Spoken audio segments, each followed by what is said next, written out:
Saludos. ¿Creyentes o no creyentes? Ya en algunos vídeos anteriores dijimos que no se trata de creer y eso hay que profundizarlo un poco más. Pero en todo caso, y sobre esa idea de fondo, nos podemos preguntar, entonces, ¿se trata de ser creyentes o no se trata de ser creyentes?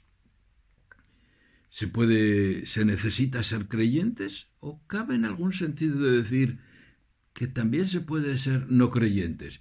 Se va mucha gente de la iglesia, se ha ido mucha gente de las iglesias, de las religiones. ¿Y qué ha pasado con ellos? ¿No creen? Las estadísticas, decíamos que en algunos países, bueno, siempre suben las estadísticas negativas para la fe, para lo religioso, para las iglesias, y algunos dicen, bueno, son pues, el 51% de ateos, decíamos, en aquella famosa encuesta francesa. Entonces, de ateos no creyentes. Habría que matizar eso, ¿verdad? ¿Creyentes o no creyentes? Esa es la matización que yo querría sugerir. Bueno, creyente o no creyente depende obviamente de la fe, ¿no? Creyente es el que tiene fe. Entonces vamos a ver qué implicaciones tiene. A lo que hemos llamado fe tradicionalmente tiene implicaciones serias que ahora, con los nuevos paradigmas, con la nueva visión del mundo, con la modernidad, entran en conflicto. Por ejemplo, en primer lugar, la fe implica teísmo. Teísmo. Tenemos fe porque está arriba un Señor en el cual creemos, porque la fe, el objetivo final y principal de la fe es Dios, Teos. Entonces, implica el teísmo. ¿Cómo enfocar esto? ¿Cómo entenderlo en un mundo posteísta, en una cultura posteísta? En unos cristianos que estamos pasando al modelo, al paradigma posteísta. Segundo lugar, primero decimos el teísmo. En segundo lugar, es que la fe es sumisión. Bueno, la fe intercomunicativa, interpersonal, etcétera, intersubjetiva, puede darse sin sumisión, pero la fe religiosa pide sumisión. La fe religional, la fe de las religiones, pide sumisión. Vean que en concreto, por ejemplo, pues Islam significa sumisión. No es un nombre propio, sin más, es un nombre común propio, diríamos, ¿no? Común que se ha hecho propio. Es la sumisión y los que practican el Islam son los que viven la sumisión. Eso también lo hemos dicho los católicos, por ejemplo, ¿no? Misiones de infieles. ¿Cómo que de infieles? No, porque los otros ya son fieles. La fidelidad que tiene que ver con la fe. Pues es lo que definían. Los que están son los que tienen fe, los que están fieles, los que están adictos, sometidos, que aceptan. Todo es un poco así, pensado que el ser cristiano nos obliga a aceptar, nos obliga a creer. ¿Y eres cristiano? Sí, dices, bueno, no lo entiendo, no lo veo claro, pero bueno, vale, de acuerdo, acepto, sí. No lo entiendo, incluso me parece que no es verdad, pero bueno, yo acepto lo que diga la Iglesia y lo que diga en definitiva el Papa o Dios. No, yo lo acepto, vale, me someto, renuncio, prescindo, pongo a un lado mi razonamiento, mi potencia, mi capacidad, quiero decir, de pensamiento y voy a funcionar con el pensamiento ajeno. Me someto. Y esa es la prueba. El cristianismo es... ¿Qué es? ¿Qué es el gran relato cristiano? Que estamos aquí y aquí lo que tenemos que hacer es creer. Y si no creemos, mal. Creer y amar. Pero en cuanto a la fe, si no creemos, mal. Hacemos el suspenso, somos desaprobados, no somos aprobados. Necesitamos mejorar, vuelva usted y repita el curso. Entonces la fe es eso, el sacrificium laudis que dice la carta a los romanos de Pablo, ¿no? El sacrificio de la razón, ofrecer el sacrificio de nuestra razón. Yo tengo mi razón y tengo mis razones y debato y discierno y decido con mi razonamiento, con este don que tengo aquí yo. Pero la fe consiste en decir, no, ofrécelo en sacrificio. Mira, ponlo ahí como una víctima y renuncia a ello, asesínalo, mátalo a ese animal y ofréceselo a Dios y tú crees lo que Dios ha dicho y la Santa Madre Iglesia, que es la única autorizada para interpretarlo, nos propone para creer. Entonces ya está. Y el cristianismo consiste en eso, en creer. Y por eso después amar. Pero estamos hablando del creer. Entonces, ¿cómo casamos esto con la actualidad? Porque hoy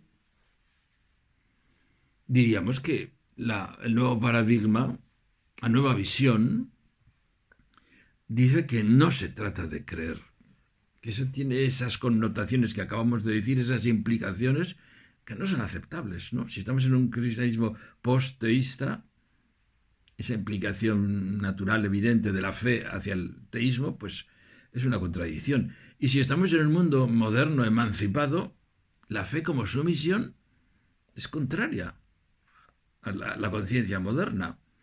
Y vivir la vida con el gran relato de que hemos sido puestos aquí para que creamos en un Dios que juega al escondite porque no se manifiesta y yo tengo que pensar que aunque me parece que no, es que sí, y renunciar a mi razón, esto es inaceptable hoy en el mundo moderno. Entonces, hoy mucha gente ya piensa, muchos teólogos también, yo creo que un número creciente está pensando que realmente no se trata de creer. En varios sentidos, no solo en el sentido personalista, para con Dios, es decir, no se trata de creer a Dios, de que Dios esté jugando al escondite y que yo tengo que referirme a un tú exterior al que, porque eso es lo que supera el posteísmo, ¿no? Ni solo en el sentido de también obediencial hacia la Iglesia. Tú tienes que creer lo que diga la Santa Madre Iglesia, porque doctores tienes la Iglesia y ella es la única autorizada para interpretar la Escritura, que es donde está la verdad, porque es lo que tú tienes que creer también, porque Dios, todo en términos de creer, de aceptar, de someterte y aceptar además pues todo el conjunto cristiano. Pues no sé, los días de la creación no son dogma, ¿verdad? Pero son las creencias cristianas. Y toda la Biblia, pues, es palabra de Dios, pero todas las cosas que contiene son creencias. Y hay muchas cosas en el Antiguo y en el Nuevo Testamento que no son creencias, pues eso también tengo que creerlo. Entonces, aquí sigue habiendo un problema. Estamos respondiendo a la pregunta, ¿creyentes o no creyentes? ¿Los cristianos tenemos que ser necesariamente creyentes o se puede ser cristianos no creyentes? No creyentes en creencias, ¿no? ¿Qué es una creencia? ¿Qué son las creencias en este sentido técnico, verdad? Las creencias, antropológico-culturalmente hablando, o sea, dejándonos un poco lo religioso, son formas en las que una comunidad humana, pensemos desde el Paleolítico, ¿verdad?, moldea su concepción de la realidad, su cosmovisión, para configurar un patrimonio simbólico común. Todos los miembros de ese grupo, de esa sociedad, tienen un conjunto de símbolos, un conjunto de interpretaciones común, y en todas las cabezas está ese patrimonio simbólico común. Entonces, esas creencias, ese conjunto de creencias forman un patrimonio simbólico que viene a ser el sistema operativo con el cual todas las cosas se relacionan dentro de ese conjunto de pensamiento que es la sociedad. Es un marco operativo para realizar las operaciones, valga la redundancia, y las necesidades humanas de sus miembros. Entonces diríamos que es el paradigma común. Las creencias forman un paradigma. No es que epistemológicamente las creencias tengan que ser una suma las paradigmas tengan que ser una suma de creencias, pero de hecho puede funcionar. Epistemológicamente hablando, los paradigmas es un conjunto de axiomas y de postulados. Pero si a las creencias, que son otra cosa, las hacemos funcionar, las consideramos, las aceptamos como si fueran axiomas evidentes, por ejemplo, o postulados comunes a todos, pues funciona. Ese paradigma hecho a base de creencias, pues funciona, y así ha funcionado, ¿no? Y entonces es un paradigma común, es un lenguaje categorial, todos tenemos las mismas categorías, y es un lenguaje moral, por eso podemos convivir, etcétera, etcétera. O sea, las creencias han sido fundamentales. El ser humano se ha movido, se ha manejado a sí mismo, se ha regulado, se ha creado a sí mismo, se ha hecho animal viable con las creencias. Este ha sido el argumento, no, el instrumento epistemológico que nos ha hecho viables. Y, oiga, ha sido un gran servicio. Tiene muchos problemas, pero ha sido un gran servicio. Bueno, estamos aquí quizá por eso. Hemos crecido, hemos valorado, hemos seguido por los... Y era todo con la sumisión. Por eso las creencias tenían que ser muy fuertes. Se exigía una fe gratuita y ciega y hasta la muerte. Una entrega total a los valores ya más absolutos que vinculaban las creencias, ¿no? Y ha sido con creencias con lo que la comunidad ha autoblindado sus propios valores, sus propias normas, para garantizar su estabilidad y su futuro. Esta fórmula social que tenemos es buena, es exitosa. Esto hay que sacralizarlo, hay que absolutizarlo, atribuyéndolo a Dios y con una serie de creencias de dónde viene cada cosa, pues viene de esto, viene del otro, las distintas creencias, y con eso garantizamos la sociedad se autoblinda, blinda sus principios y blinda su funcionamiento por la autoridad de Dios en unos casos o por medio de su revelación, que sigue siendo lo mismo, con lo cual las hace inamovibles y además indiscutibles. El que discuta eso está discutiendo lo absoluto, o sea, se autocondena a sí mismo. Creer ha sido la verdad capital en las sociedades para el control social. Y el amor ha sido la virtud objetivo, la virtud hacia la que apuntamos, la que necesitamos para la convivencia y el bienestar social. Dentro de ese esquema que es quizá más que paleolítico, o sea, viene quizá de más allá, se ha movido también la gran síntesis medieval. Los más de 1000 años de cristianismo inmóvil, fijo en creencias, estructuralmente inmóvil, aunque siempre en el detalle del día a día, pues siempre en movimiento, por supuesto, ¿no? Ese cristianismo medieval que ha llegado hasta nosotros, hasta el Concilio Vaticano II. Era cristianismo medieval, era Trento, sin más. No nos alarguemos en ese punto. Entonces, la modernidad, la Ilustración, la modernidad con mayúscula también, ¿verdad? Y su desarrollo, porque no solo fue aquello, sino que se ha ido desarrollando, permaneciendo y ampliándose, ha hecho saltar estos esquemas. Esto ya no funciona. Y ahí es donde, por eso es por donde se explica pues la ruptura desde la modernidad con la tradición religiosa que era medieval. No puede haber encuentro. Son dos cosas contrarias e incompatibles. Entonces, sumisión ciega, creencial e increencias, eso es el espíritu totalmente contrario opuesto a la modernidad. Entonces, pues eso, ahí empezó la bifurcación y la Iglesia aparte, los cristianos negándose a entrar, a dialogar con la modernidad, rechazándolo todo, pues así no se puede.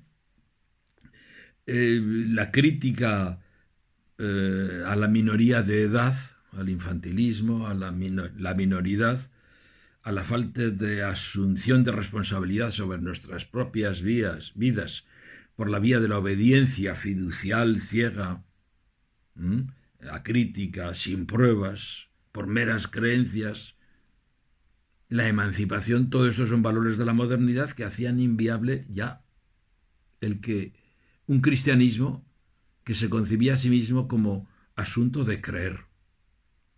Y después de creer, pues de practicar el amor, por supuesto, pero era creer. En segundo lugar, hemos dicho la modernidad. En segundo lugar, la ciencia ha hecho saltar por los aires pues, prácticamente todas las creencias que se referían al mundo real. Y nos ha trasladado a un mundo diferente. donde ya no son necesarias aquellas creencias que eran explicativas del mundo, porque ahora ya no se necesitan creencias. Además, se sabe que son falsas. Hoy tenemos unas explicaciones científicas. Estamos en una sociedad del conocimiento. Entonces, ¿las creencias dónde quedan? ¿Se puede ser creyente si ser creyente es aceptar creencias? Ya no se puede. Más, hemos dicho la modernidad, hemos dicho la ciencia, y decimos, pues, los nuevos paradigmas subsiguientes, que no son tan nuevos, sino que son también, pues, desarrollo, consecuencias derivadas del cambio moderno y de los cambios continuos que la sociedad humana va dando. Los nuevos paradigmas subsiguientes a la modernidad, que son, en primer lugar, el espíritu científico y crítico. Eso ya es una nueva forma de ser humano. Y eso era lo que la Iglesia siempre rechazó. No convenía. La Iglesia y las religiones abrahámicas no conviene que los fieles cristianos ni lean la Biblia siquiera en su lengua. No conviene. Porque van a empezar a interpretarla. Van a tener a pensar con la cabeza y entonces no conviene. Que no la lean mejor. Y que no estudien. Solo el clero. ¿Qué son los laicos? Legos. Legos en la materia que no saben. En algunos idiomas lego, bueno, también en castellano, lego significa que este es lego en la materia, este no sabe nada. Los laicos no saben porque el saber está guardado para la clase dominante, intelectualmente dominante, que son el clero. Entonces, el espíritu científico, el espíritu de la modernidad, el espíritu de connivencia y de alianza con la ciencia, es totalmente contrario a las creencias. Los dos pisos, que ha sido la creencia fundamental, de que hay un mundo paralelo que está allá arriba, donde está el Señor y su corte celestial, el Rey celestial y su corte celestial, y por eso tenemos, toda la vida concebida en torno al teocentrismo. Decimos, pues, con el nuevo paradigma no teocéntrico se caen también los dos pisos. El paradigma de la segunda ilustración, que no es la primera, que es la ilustración de los derechos políticos, sociales y económicos, ¿no? Que es la teología de la liberación, que fíjense que tardó en llegar, después a diferencia de la primera ilustración. Pues eso ya está aquí, y eso rompe el esquema de una iglesia que estaba en connivencia con el poder y no quería ninguna crítica porque se caía el sistema de poder propio de la institución. El nuevo relato cosmológico que la ciencia nos trae. Cosmológico o cosmogenético, el nuevo relato de la génesis del cosmos. Esto no es un cosmos, esto es una cosmogénesis, que es distinto, muy distinto. Y nosotros no estamos en un escenario, estamos en un organismo, en un cosmos vivo o al menos emergente y en evolución permanente, dinámico, una materia dinámica, como dice un profesor de filosofía que yo conozco, ¿no? Una materia dinámica que es emergente, que no es para nada lo que pensábamos, la materia inerte, inútil, estéril. No, eso ya no existe, ese fue el concepto viejo de materia. El concepto nuevo es distinto, entonces ya no podemos tener aquellas creencias. La omnipresencia de la dimensión dinámico-evolutiva. Por ejemplo, Teilhard de Chardin fue el primero que vio la necesidad de entrar esta dimensión evolutiva del tiempo, no solo histórico, sino el tiempo histórico-biológico o evolutivo-biológico, eso, y cósmico-evolutivo, eso es otra cosa. Habíamos estado toda la vida, desde el primer momento que empezamos a pensar en un universo fixista. Todo estaba donde estaba. Y todo estaba tal como había sido creado ya originalmente. Dios lo puso todo tal como está. Un error absolutamente garrafal, perdido, que solo lo hemos descubierto hace 4 días.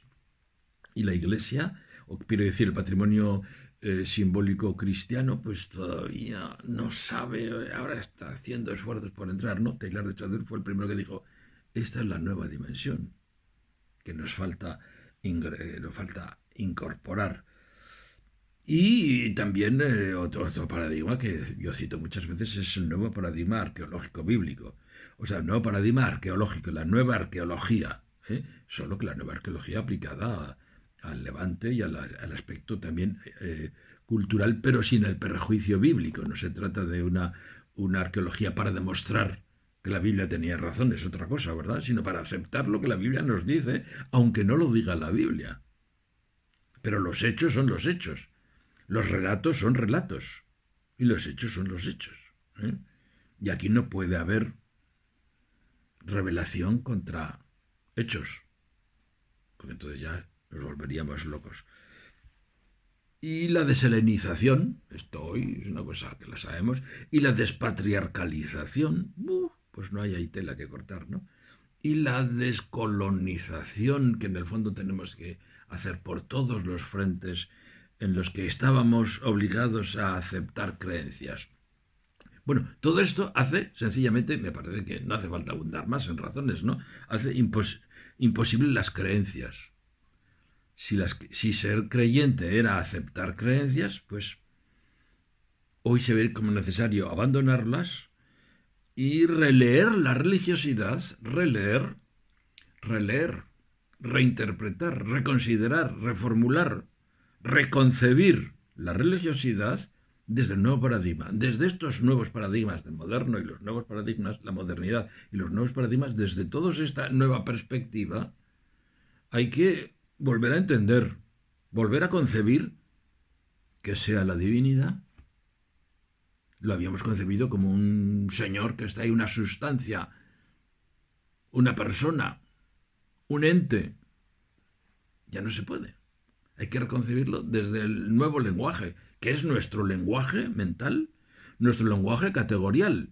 Ya lo otro, solo las personas que tienen esquizofrenia, es decir, que se mantienen en la modernidad a unas horas cuando van a la universidad o en el periódico y se mantienen en la medievalidad cuando rezan o piensan religiosamente. Solo con esquizofrenia. Sin esquizofrenia no se puede ser creyente en las creencias y ser persona de hoy. Entonces hay que reconcebirlo todo, reorganizarlo, recomprenderlo. La fe constitutiva de pertenencia religiosa ahora no puede consistir ya en aceptar creencias. Esta es mi conclusión. Sino en ver, mirar, buscar, reflexionar, discernir y después optar libremente y responsablemente también, claro. Entonces la pregunta final es esa, ¿no? ¿Puede el cristianismo, podrá caminar por este nuevo sendero de la humanidad moderna? ¿Podrá darse un cristianismo moderno, es decir, sin creencias, sin pensar que la primera virtud de sus miembros sea el someterse a unas creencias ciegamente, el aceptar credos, el aceptar ciegamente y obedientemente como fieles hijos de la Iglesia los dogmas que votaron los 318 padres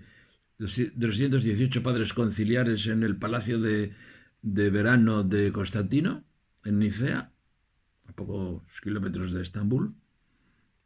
¿Será que en eso consiste hoy ser cristiano? ¿Podrá ser aceptar unos mandamientos dizque revelados, unas escrituras dizque sagradas, intocables e indefectibles? Las personas modernas que no creen creencias, es la pregunta al revés, ¿podrán ser cristianos no creyentes o no creyentes en creencias, verdad? Más, en una sociedad no creyente en creencias, que es la sociedad moderna, recientemente, podremos pedir a sus miembros que vuelvan al antiguo régimen de una sumisión fideísta de creer en creencias. ¿Podrá el cristianismo caminar por ahí? Pues yo creo que sí, personalmente y muy humildemente, ¿verdad? Yo no soy nadie para decir demasiado. Pero yo creo sinceramente que es posible y sobre todo que es necesario y urgente. Yo lo digo muchas veces, que yo creo que es posible. Ahora bien, eso no me quita la lucidez, creo, para pensar, no llevamos camino. Eso es posible, pero es posible si lo hacemos, si lo logramos hacer, pero es posible es... Ahora, si no lo logramos hacer, si no lo dejamos hacer, si hay tantas fuerzas entre nosotros que lo impiden, pues también es posible lo contrario, que no sea, pero no porque teóricamente no fuera posible, no porque realmente no fuera posible, sino porque de hecho no lo hemos querido hacer o no hemos sabido hacerlo, ¿no? Yo creo que es posible, es necesario, es urgente aceptar esta visión de que se puede ser cristiano sin creencias y que no debemos imponer más cargas de las necesarias, como dijo San Pablo. No hay que circuncidar al personal. Que antes vino muy bien. Bueno, vale, de acuerdo. El que se circuncidó ya no puede remediarlo. Pero estas personas que dejaron la fe, dejaron la iglesia, dejaron la religión porque ya no podían, porque se asfixiaban y les hemos dicho, son no creyentes. Sí, son no creyentes, pero no es nada malo eso. Son no creyentes en creencias, pero pueden ser personas muy responsables, muy religiosas, muy profundas, con mucha religiosidad. Bueno, no vamos a citar el caso ahora de tantas personas, sobre todo, por ejemplo, científicos, que dicen, no, no, yo no creo en esto, pero yo me siento casi un éxtasis cuando contemplo, cuando veo y me pregunto y me digo y me... Todo eso es religiosidad profunda, ya lo creo, ¿no? Entonces, yo creo que es posible que no debemos imponer más cargas, que tienen derecho a que no se les imponga cargas, que tienen derecho a que se les acepte como son, es decir, sin poder creer en creencias, y que es urgente elaborar más profundamente este enfoque que estoy exponiendo aquí, ¿verdad? Esta teología post-teísta, post-religional, post-creencial, reconciliada con la modernidad y con la ciencia. Y ahí me quedo. Esto solo quería ser un chut, no estoy dando las explicaciones definitivas y sobrantes, no, no, sino solo quería ser un chut para hacer que el balón corra, que siga corriendo, vamos, porque ya estaba corriendo, y que corra el juego. Nosotros en Servicios Koinonia seguimos trabajando en esta línea, como decíamos, de I más D más I, investigación, desarrollo e innovación, que es muy importante. Gracias. Chao.